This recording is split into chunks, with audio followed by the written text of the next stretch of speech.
rastlinkári, vítajte pri mojom ďalšom videu, ktoré vám natáčam po 3 rokoch, alebo teda vyše 3 rokoch, keďže mám na to už konečne viacej času a som trošku viacej namotivovaná natáčať ďalšie videjka, vďaka tomu, že som si pozrela, alebo teda prečítala vaše krásne komentáre, ktoré som našla na YouTube a na Instagrame, no a to ma vlastne tak nakoplo opätovne sa k tomu vrátiť. Prečo som vlastne prestala, alebo čo je ten hlavný dôvod, bola razantná zmena v mojom pracovnom živote a skrátka nemala som ten čas ani chuť, keďže som veľmi veľa pracovala, natáčať nejaké nové videjka. Teraz sa ale situácia zmenila, toho času mám viac, no a chcela by som sa teda opätovne do toho pustiť, no a nanovo spustiť dažďovú palmu.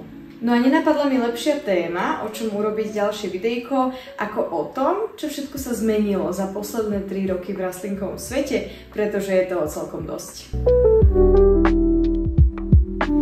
Trend izbových rastlín a ich popularita narastala.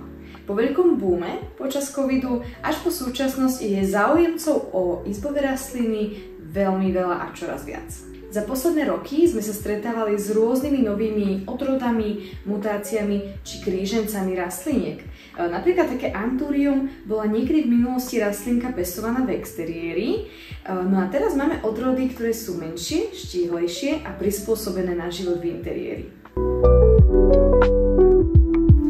Je mnoho dôvodov, prečo sa ľudia vo veľkom venujú izbovým rastlinám.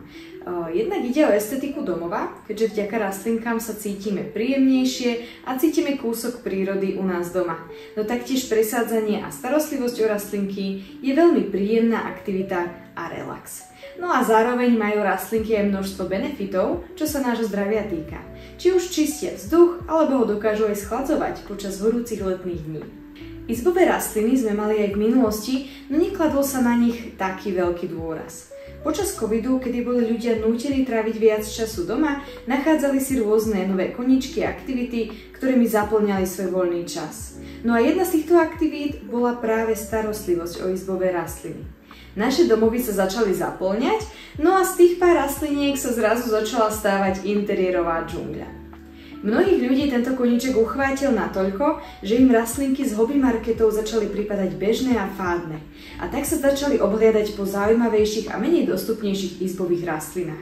Takéto rastlinky boli menej dostupné jednak z finančného hľadiska, ale taktiež šlo o rastlinky, ktoré sa u nás na Slovensku, prípadne v Európe, dali len ťažko zohnať.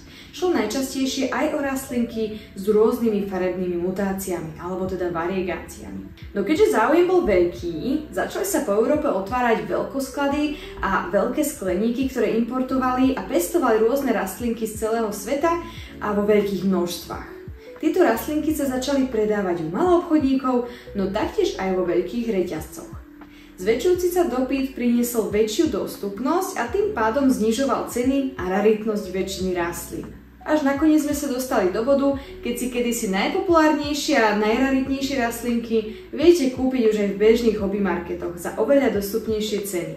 Dobrým príkladom je aj Monstera obliqua Peru, ktorú mám aj ja, ktorá kedysi stála 1000 eur a z tejto ceny sa vlastne dostala na cenu do 20 eur. Prípadne aj Alocasia Friedeck variegovaný, ktorý sa stal nielen populárnym, ale aj cenovo veľa dostupnejším, taktiež do 20 eur. Rastlinky sa stali skrátka bežnou súčasťou každej domácnosti. No a so starostlivosťou o ne nám taktiež v dnešnej dobe pomáha aj AI, umelá inteligencia.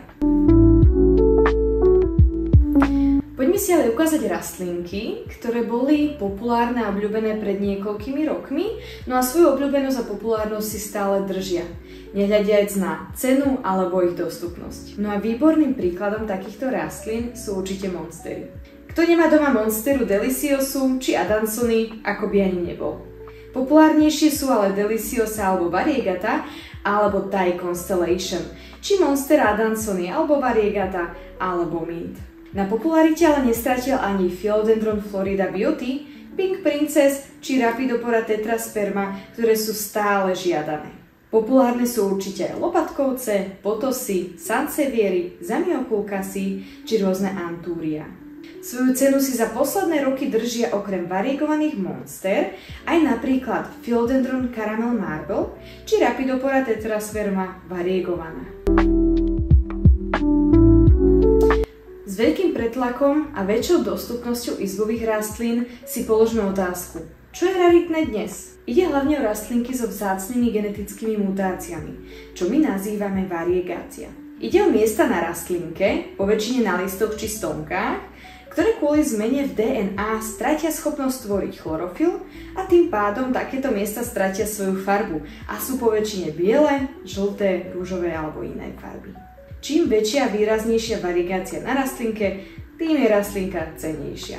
Medzi také, ktoré sa zatiaľ bežne kúpiť nedajú, sú napríklad Monstera Green on Green či Mramorata aurea. Taktiež Alocasia Dragonscale variegovaná, Philodendron Bilietae variegovaný alebo Philodendron Whipplewave Mint. No a taktiež za zmienku stojí aj Epipremnum pinnatum Cinto Goldfinger. Medzi ale zberateľské rastlinky určite patrí krásna Alocasia Chantrieri Pink, Cuprea Pink či Black Velvet Pink. No a za zmienku stoja určite aj Philodendron Firebird či Philodendron Gloriosum variegovaný. Za posledné roky ale taktiež vzniklo množstvo hybridných rastliniek. A to sú rastlinky, ktoré vznikli cieleným krížením rôznych druhov. Ide napríklad o Philodendron tortum z Florida Beauty či Alocasia lucivan, ktorý je hybridom Alocasie sinuata a alba. No téma hybridných rastlín je určite veľmi zaujímavá a preto si ju necháme na nasledujúce video. Svet izbových rastlín sa zmenil a je oveľa zaujímavejší a pestrejší, ako bol kedysi. Preto ma nezabudni sledovať nielen na YouTube, ale aj na sociálnych sieťach, ako je Instagram a Facebook.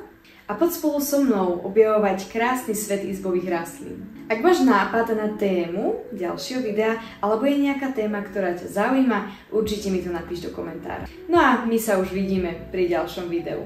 Ahojte!